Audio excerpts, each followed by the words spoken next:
Alright, what's up guys? It's Buck. Welcome back to the channel. Welcome back to Let's Play Supercraft. I apologize for the terrible quality at the beginning of this video.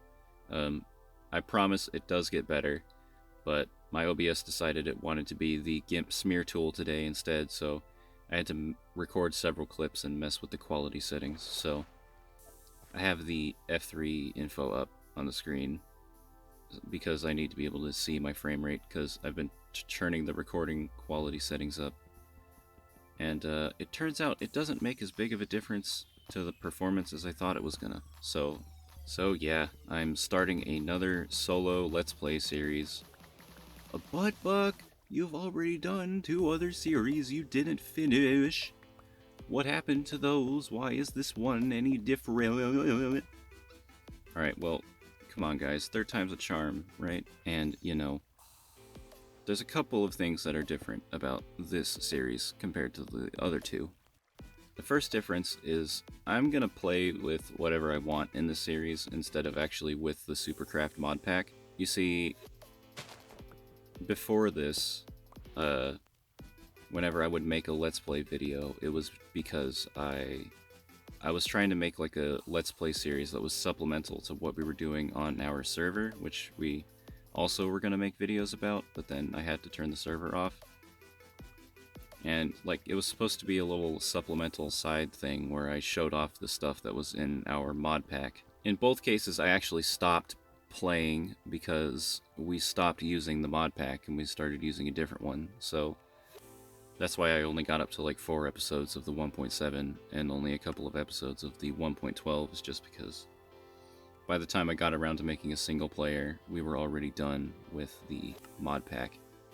The second difference here is that this isn't going to be live commentary like the other 2. This is going to be a scripted commentary that I'm going to record in my closet.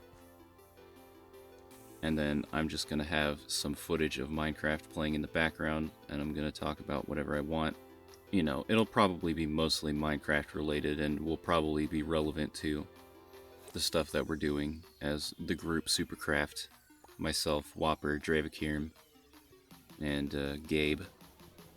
Currently what you're seeing in the background is me, well, probably currently what you're seeing is me doing technical debugging, but I'm playing with an actively growing datapack-pack that I'm putting together, a datapack-pack.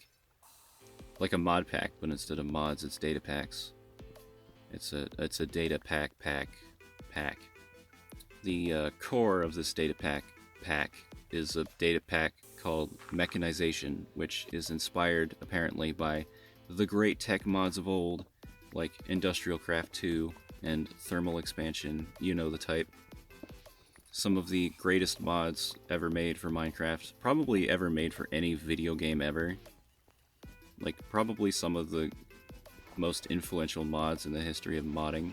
Well, I don't know about influential, but they were definitely great. They literally take Minecraft and turn it into a completely different game, especially when you pack them together. You know what I mean? You want to build stuff, but in order to build stuff, you gotta get the blocks, you have to go down under the ground and hold down the left mouse button. Ugh, such effort.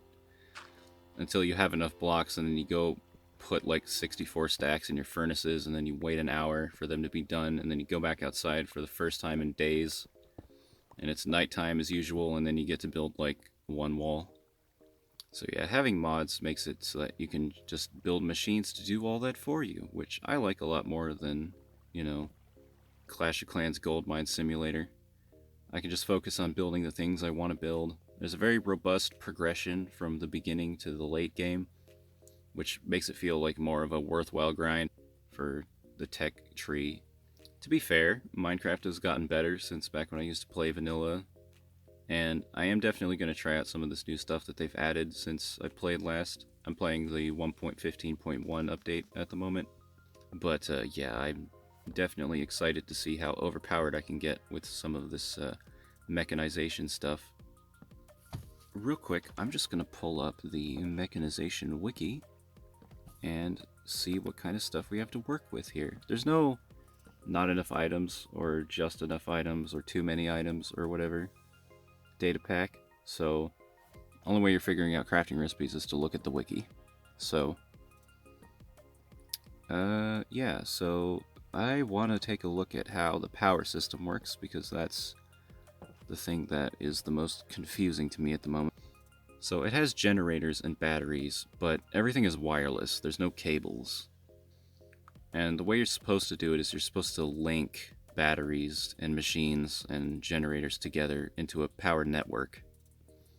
And then machines that are all on the same network use the same power and whatnot.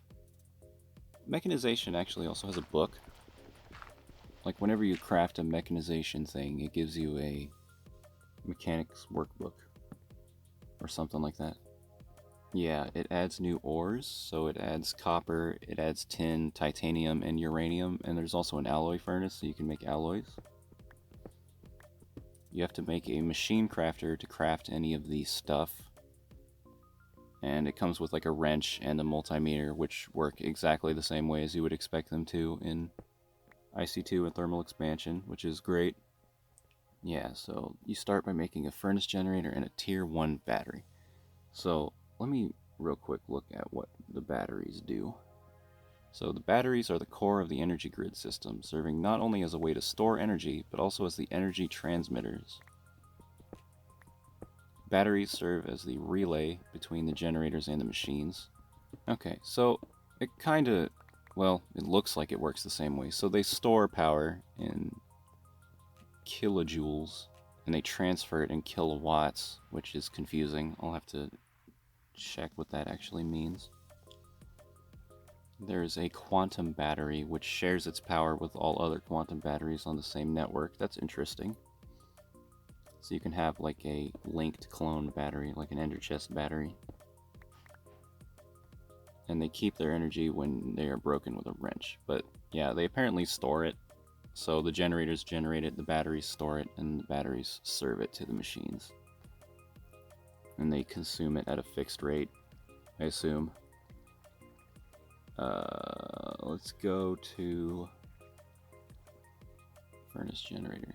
The furnace generator produces 12 kilowatts. Let's see. Yeah. Okay. There's a furnace generator, a solar generator, a biogenerator, and a dimensional generator. There's also a nuclear reactor to generate power, which appears to be a multi-block structure. Okay, so the batteries have a limited range where they can actually transfer power to a machine, and if you want to extend it, you have to put a energy relay in between. So that's what you would do if you had your power station in a different room. Oh, and you also have to use these to route between different energy networks. So that sounds like it could be very interesting, actually. But yeah, they have their own custom models and everything. Like, it looks exactly like a mod. It's just not. It's basically Minecraft command blocks in a text file. And then a resource pack. So yeah, you might ask, what would a person power with this power system?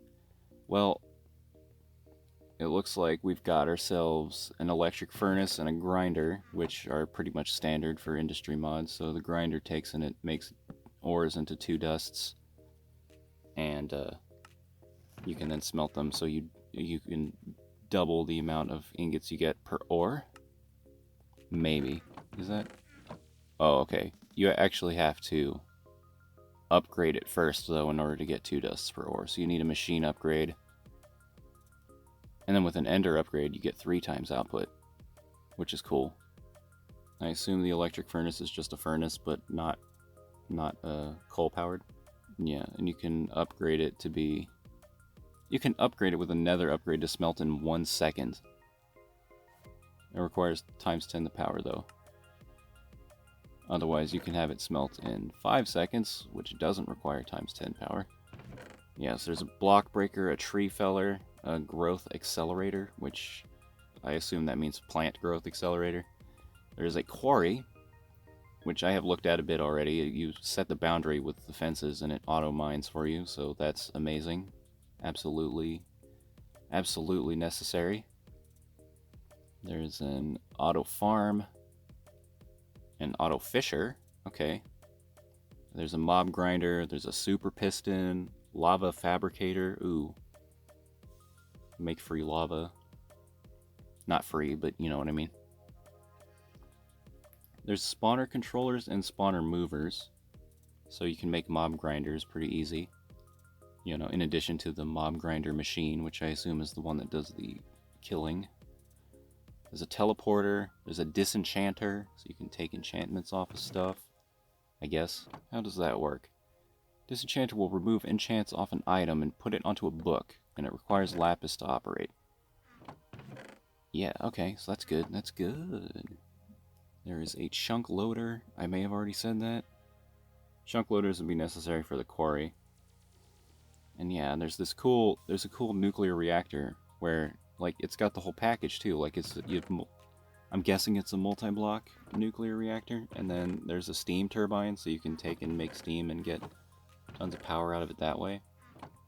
Oh man, that looks really cool too. A required part of the fission reactor multi-block. Process steam produced by the reactor into power, up to 50 kilowatts.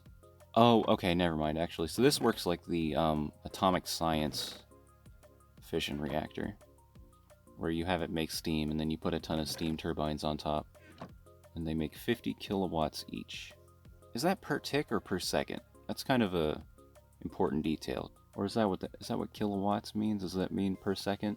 Is that like kj per second? Is that what kW means? Anyway, so there's an XP tank. There's custom armor, custom tools, the charging station, a portable battery, a tanker table. There's titanium tools and sword and armor, which is like the it's like this datapack's version of power armor, like the quantum suit. You can enchant it with stuff that makes it do the utility things like fly and auto feed you and breathe underwater and stuff. And there are guns. Can't wait to play Call of Minecraft Block Ops with the guns in this mod. There's the unlimited storage unit, which is like the deep storage unit from Mine Factory, everybody's favorite. Also necessary if you want to have a quarry, because you're going to be racking up millions of cobble. An auto jukebox?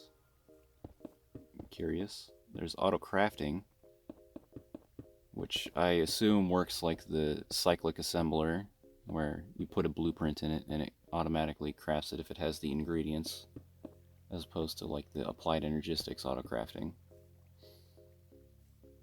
There's upgraded hoppers because there's no pipes. So, well, unless, what's item transmitter? The item transmitter will wirelessly send items to the nearest item receiver and can be linked using grid IDs. Works over any distance if you machine upgrade it, and with the Ender upgrade you can send items across dimensions. And then an item receiver receives it. Okay, so there is like a Tesseract thing, I guess. There's a couple of them. There's the items. There's one for items and there's one for energy, the quantum battery. There's no one for fluids because I don't think that data packs... I don't think anybody's made like a fluid definition for data packs yet, so I don't think that's possible for the time being. You'll just have to move it in buckets. It doesn't have everything. There's no sophisticated storage system, although the infinite storage units do help out a bit, which doesn't have jetpacks. So I have some other data packs that I've installed to help out with the additional features. The ones that are less obstructive, which I'll explain what I mean by that in a minute. I have one of the growing number of Treecapitator clones that are on the market. I know I've seen at least 4 of them on Planet Minecraft, but the one that I have, I'm pretty sure it's just called Treecapitator. And I'm kind of wondering if it's actually been made by the same guy. It works the same. It knocks down entire trees by chopping just one log with an axe. It only chops trees. It doesn't chop other wood structures, you know, cough cough, XD. And it chops down leaves too, so you can get saplings and apples and stuff really easy. I have a data pack that lets me smelt rotten flesh into leather, which I was kind of spoiled on in the supercraft mod pack. The ability to turn rotten flesh into leather is, it's not as useful because I don't have anything to use leather for in this, except for making item frames, but it's nice to have anyway. I did download a pack that lets you make jetpacks because I was hoping for an early game alternative to the titanium suit, which actually I don't remember if the titanium suit lets you fly. The problem is this jetpack is crafted with 2 bottles of dragon's breath, which I don't even know how to get. I assume you have to kill the ender dragon for it, which that's gonna take me a second.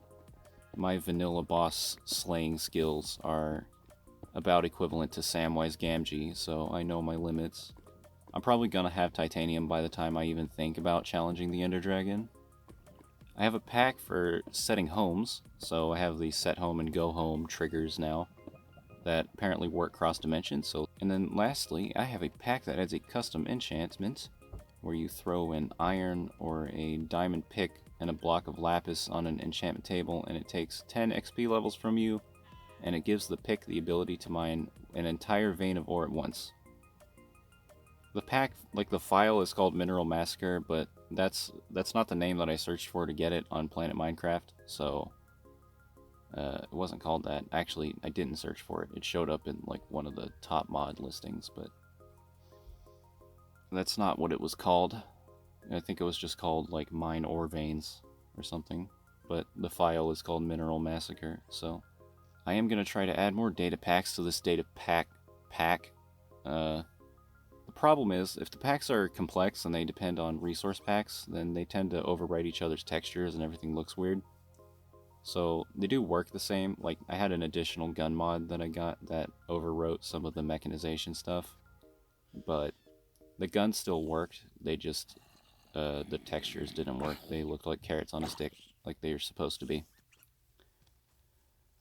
So it's a bit of a challenge to get big data packs to work with each other, and I'm probably going to have to do those one at a time, because we are still in the early days of data pack modding, and there's none of the Forge Magic ID Conflict Begone sauce to save the day. Yeah, there's no too many items, so crafting recipes, you have to go look them up on the internet. Thankfully, the Mechanization book has all of its recipes in it, so they're pretty easy to find. It's just kind of a pain in the butt to like find the specific recipe you want. Oh yeah, and look at this glitch I found on the wrench. So apparently it spawns a villager when you put it in your hand, and then he just kind of yeets out of there. He's like, just pretend you didn't see anything.